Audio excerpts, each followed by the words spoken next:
안녕하세요. 아버님을 빼다 박은 남편한테 질려서 갈라선 30대 여성입니다.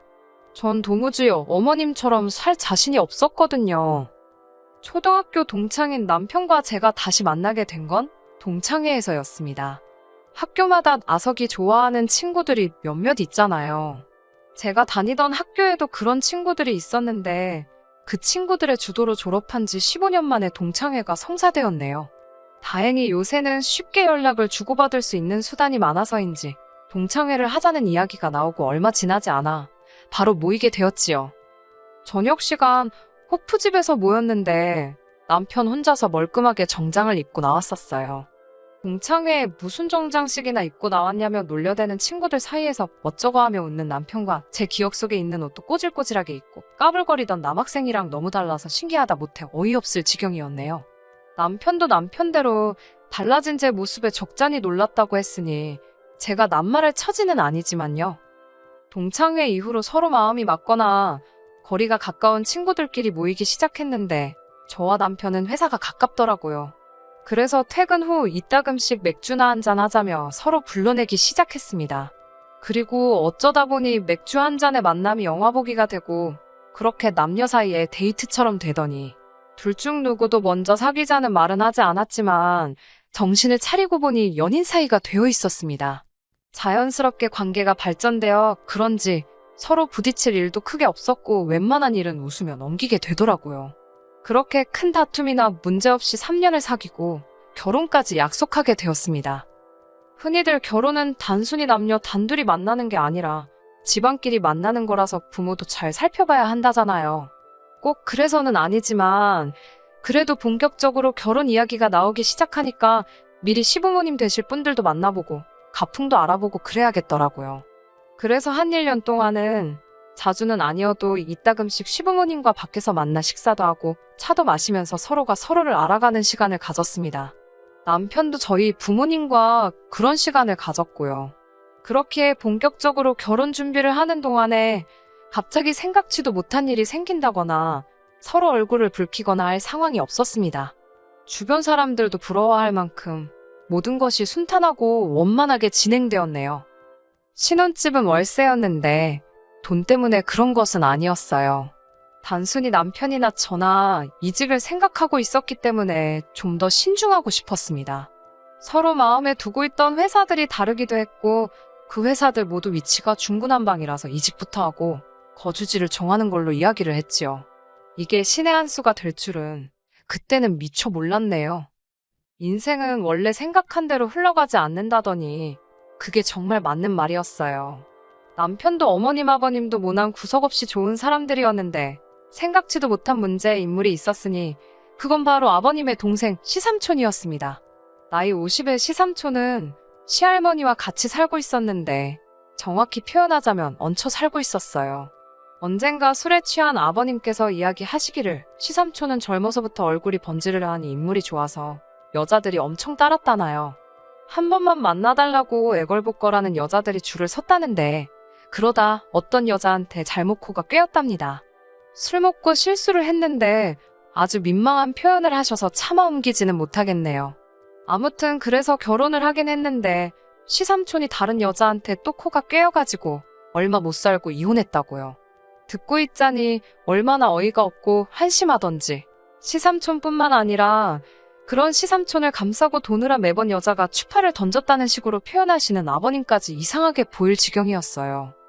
아무튼 제가 남편과 결혼했을 당시 시할머님의 연세는 이미 80이 넘었었고 그런 와중에도 시삼촌, 그러니까 50 먹은 아들 뒤치다꺼리를 하며 지내고 계셨습니다. 그런 와중에 시삼촌은 딱히 하는 일까지 없어서 할머님께 돈을 타쓰기도 하고 사정이 여의치 않으면 아버님이 하시는 가게에 와서 장사를 돕겠다며 어슬렁거리고 다니기가 일쑤였어요. 가게에서 그렇게 하루를 보내고는 일당을 내놓으라는 식이었지요. 이제 와서 말이지만 옆에서 이런 시삼촌의 모습을 보고 듣고 겪으니 어떻게 대우를 해드려야 할지 모르겠더군요. 말이 나와서 말인데 꼴보기 싫은 놈은 꼴보기 싫은 짓만 한다더니 어찌나 그렇게 불평불만은 또 많은지 몰라요.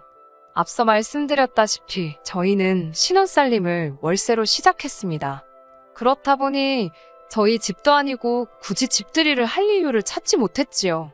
그런데 아버님께서는 그건 예의에 어긋난다며 집들이를 꼭 해야 한다셨습니다.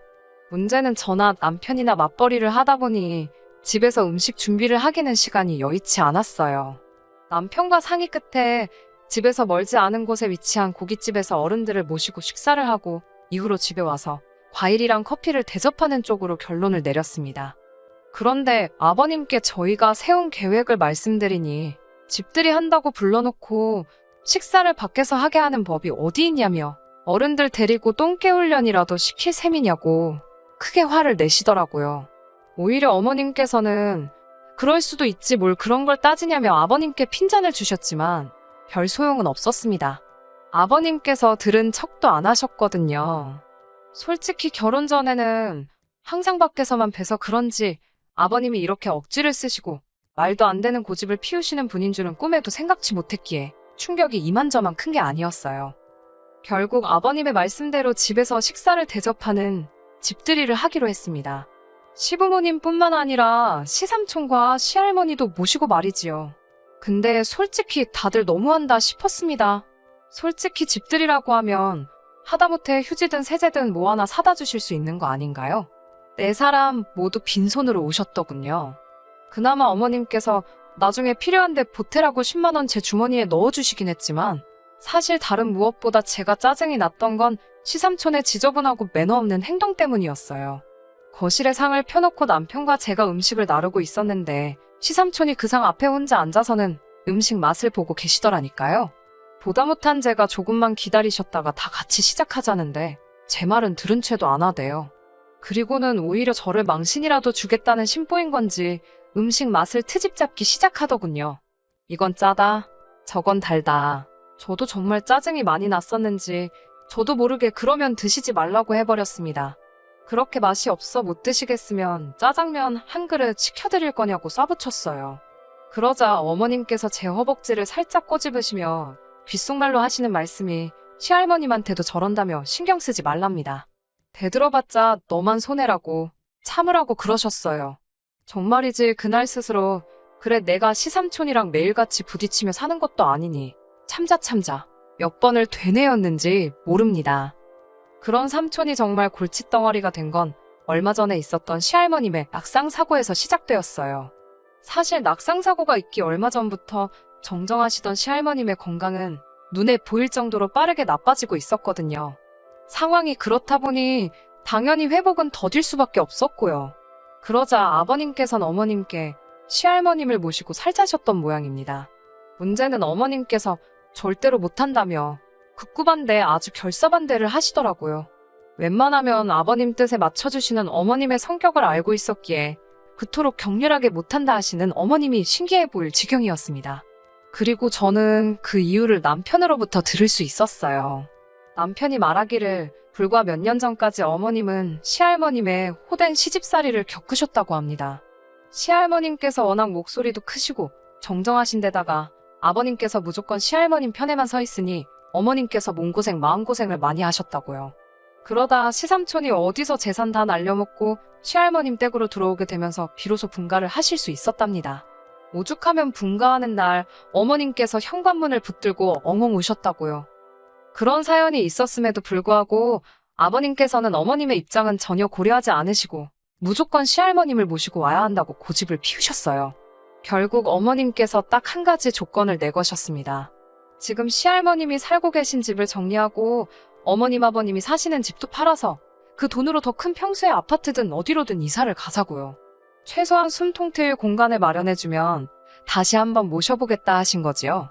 참고로 이야기하자면 사실 지금 어머님 아버님이 사시는 집은 작은 편입니다. 두 분은 지어진 지 32년이 넘은 아파트에 살고 계셨는데 방 하나, 거실 하나가 전부였지요. 하지만 어머님이 내건 조건에 아버님께서는 난색을 표하셨어요. 시할머님 댁을 팔면 시삼촌은 어디 가서 사느냐는 거였지요. 심지어 시할머님까지도 당신 집을 팔면 불쌍한 시삼촌한테 돈을 줘야 한다는 소리를 하셨답니다.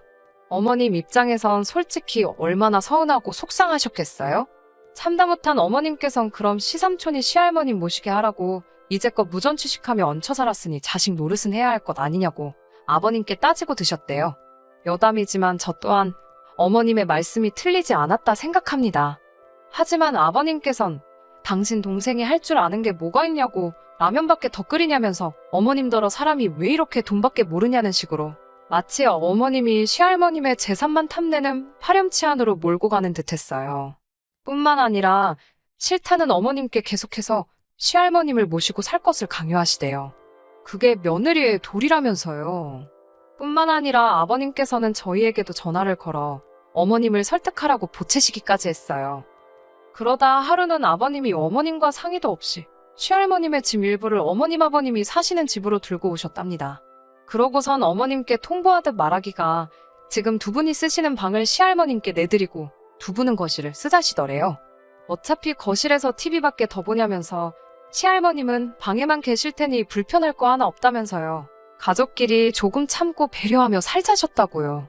이런 아버님의 변하지 않는 태도에 어머님도 더는 참을 수 없으셨던 모양입니다. 하루는 시할머님을 제외한 온 가족이 모인 식사 자리에서 이번에 당신이 시할머님을 모시게 되면 그 길로 집을 나가겠다는 소리까지 하시더라고요. 그런데 그 말씀하시는 태도가 어찌나 강경하던지 거의 무슨 독립선언이라도 듣는 것 같았다니까요. 하지만 애석하게도 그 자리에서 어머님의 굳센 다짐을 귀담아 들은 사람은 저 하나뿐인 듯 했습니다. 그런 일이 있고 일주일 정도의 시간이 지났을 무렵이었습니다. 아버님은 어머님의 그런 이야기에도 꿈쩍 않고 아버님 어머님이 사시던 아파트에 조금씩 할머니의 짐을 옮겨다 두셨던 모양이에요. 결국 그 꼴을 보다 못한 어머님께서 네 멋대로 살라면서 아버님께 이혼하자는 연락 한 통을 남기시곤 그대로 집을 나가버리셨습니다. 불이 발등에 떨어지고 나서야 뜨거운 줄 아셨는지 아버님께서는 어머님이 집을 나가셨다는 사실을 눈치채시곤 다짜고짜 저더러 어머님을 찾아오라셨어요. 회사도 가지 말고 어머님 일이 어떻게 된 건지 그것만 연구하라나요? 제가 무슨 형사도 아니고 작정하고 나가신 분을 무슨 수로 찾냐고 하소연을 하니 그런 것도 다 며느리가 하는 일이랍니다. 더 어이가 없었던 건 남편의 반응이었습니다.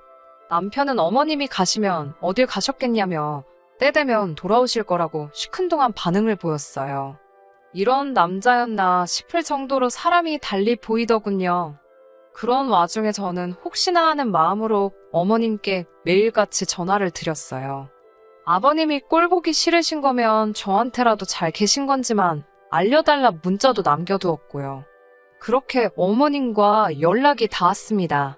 어머님께서는 당신은 잘 있다며 저더러 어른들이랑 남편 전부 다 잘 챙기라셨지요. 솔직히 이때는 어머님이 걱정되면서도 야속하게 느껴지더라고요. 그런 와중에 아버님께서 저를 급히 찾으셨습니다. 아버님께선 기껏 저를 불러놓고 하신다는 말씀이 이게 다 네 시삼촌이 혼자라서 벌어진 일이랍니다.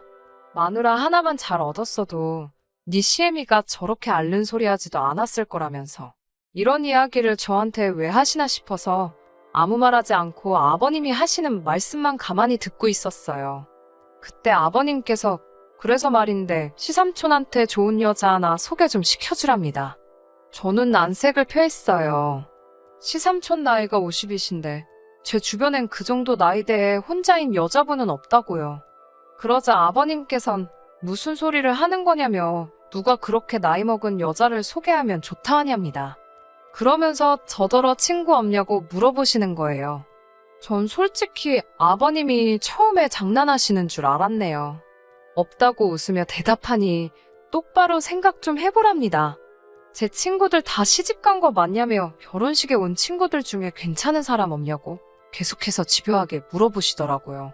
저도 결국 너무 짜증나고 화도 나서 아직 시집 안 간 친구들이 있어도 그런 자리는 주선 못한다 했습니다. 아버님이 어디 가서 알아다 소개하시던지 그러라고 저는 못한다고요. 그러자 아버님께선 저 때문에 시부모가 이혼하면 좋겠냐고 오히려 저를 못된 며느리처럼 만드셨습니다. 아니, 두 분이서 이혼하시는 게 왜 저 때문이냐고 제 핑계대지 마시라고 저도 지지 않고 받아쳤네요. 그렇게 아버님과의 한바탕 말다툼을 하고 집에 돌아왔습니다. 그새 아버님께 무슨 이야기라도 들은 건지 언짢은 표정의 남편이 저를 기다리고 있더군요. 남편이 저더러 너는 말을 그렇게 밖에 못하냐며 시비를 걸어오길래 말 시키지 말라고 짜증나서 나도 지금 폭발하기 직전이라고 경고를 했습니다.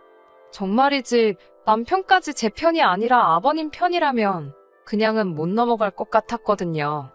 그리고 제 목소리가 평소랑 확실히 달리 느껴지긴 했는지 남편이 한층 누그러진 기색으로 저에게 다시 말을 걸더군요. 아버님이 조금 무리한 이야기를 하시는 건 알지만 그럼 시삼촌 평생 혼자 사시게 두냐입니다. 그걸 왜 나한테 묻냐고 시삼촌한테 물어보라고 쏴붙였어요. 그러자 남편은 저더러 무조건 싫다고만 하지 말고 한번 잘 생각해보랍니다.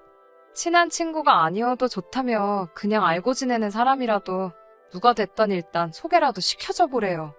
저는 남편더러 내가 왜 그런 실없는 짓을 해야 하냐 싫다고 소리를 질렀습니다.